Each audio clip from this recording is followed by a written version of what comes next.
ज्योतिष चक्र और शिशुमार चक्र। श्री पराशर जी बोले, आकाश में भगवान विष्णु का जो शिशुमार के समान आकार वाला तारामय स्वरूप देखा जाता है, उसके पुच्छ भाग में ध्रुव अवस्थित है। यह ध्रुव स्वयं घूमता हुआ चंद्रमा और सूर्य आदि ग्रहों को घुमाता है। उस भ्रमणशील ध्रुव के साथ नक्षत्रगण भी चक्र के समान घूमते रहते हैं। सूर्य, चंद्रमा, तारे, नक्षत्र और अन्यान्य समस्त ग्रहगण वायुमंडलमय डोरी से ध्रुव के साथ बंधे हुए हैं। मैंने तुमसे आकाश में ग्रहगण के जिस शिशुमार स्वरूप का वर्णन किया है, अनंत तेज के आश्रय स्वयं भगवान नारायण ही उसके हृदय स्थित आधार हैं। उत्तानपाद के पुत्र ध्रुव ने उन जगतपति की आराधना करके तारामय शिशुमार के पुच्छ स्थान में स्थिति प्राप्त की है। शिशुमार के आधार सर्वेश्वर श्री नारायण हैं। शिशुमार ध्रुव का आश्रय है और ध्रुव में सूर्यदेव स्थित हैं। तथा हे विप्र, जिस प्रकार देव, असुर और मनुष्य आदि के सहित यह संपूर्ण जगत सूर्य के आश्रित है, वह तुम एकाग्र होकर सुनो। सूर्य 8 मास तक अपनी किरणों से 6 रसों से युक्त जल को ग्रहण करके उसे 4 महीनों में बरसा देता है।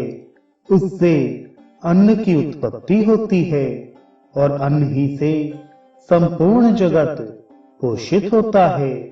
सूर्य अपनी तीक्ष्ण रश्मियों से संसार का जल खींचकर उससे चंद्रमा का पोषण करते हैं और चंद्रमा आकाश में वायुमय नाड़ियों के मार्ग से उसे धूम, अग्नि और वायुमय मेघों में पहुंचा देता है।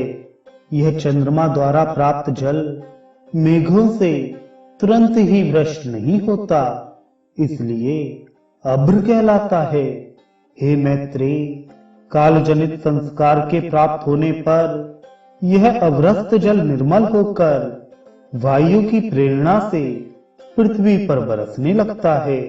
हे मुनि, भगवान सूर्यदेव नदी, समुद्र, पृथ्वी तथा प्राणियों से उत्पन्न इन 4 प्रकार के जलों का आकर्षण करते हैं तथा आकाश गंगा के जल को ग्रहण करके वे उसे बिना मेघादि के अपनी किरणों से ही तुरंत पृथ्वी पर बरसा देते हैं।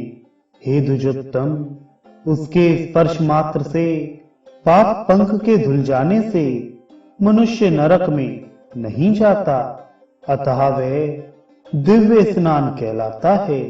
सूर्य के दिखलाई देते हुए बिना मेघों के ही जो जल बरसता है, वह सूर्य की किरणों द्वारा बरसाया हुआ आकाश गंगा का ही जल होता है।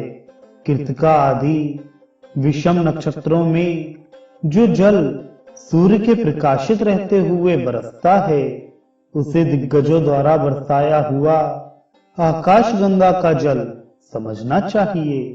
रोहिणी और आद्रा आदि सम संख्या वाले नक्षत्रों में जिस जल को सूर्य बरसाता है, वह सूर्य रश्मियों द्वारा आकाश गंगा से ग्रहण करके ही बरसाया जाता है।